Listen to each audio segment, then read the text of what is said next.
So, heute ist die erste Fahrt mit dem neu aufgebauten Dirtbike und ich habe gedacht, ich mache mal einen kurzen Bike-Check. Wie man sehen kann, sein Octane One Circus Rahmen mit einer passend dazu Manitou Circus Gabel. Maxxis DTH Reifen, NS Pedale, SLX Kurbel. Das hintere Laufrad ist ein Octane One Solar mit einer Single-Speed-Narbe. Das vordere Laufrad ist ein Mavic D-Trax. D-Max. D-Trax. Sorry. Sattel ist von Charge Bikes, den habe ich mal geschenkt gekriegt. Der wird neu ersetzt durch einen BMX-Sattel. Vorne natürlich ODI Grips, das ist eh klar. Race-Face-Lenker und ein Octane One Chemical Vorbau.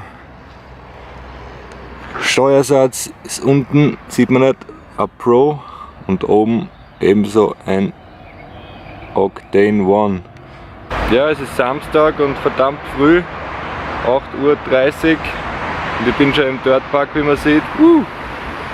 Und nachdem ich jetzt das Radl kurz vorgestellt habe, werde ich jetzt dann die ersten Sprünge damit machen. Can't wait!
Jo, danke fürs Anschauen.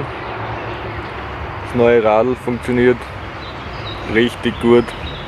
Wenn euch die Videos gefallen, bitte abonniert den Kanal.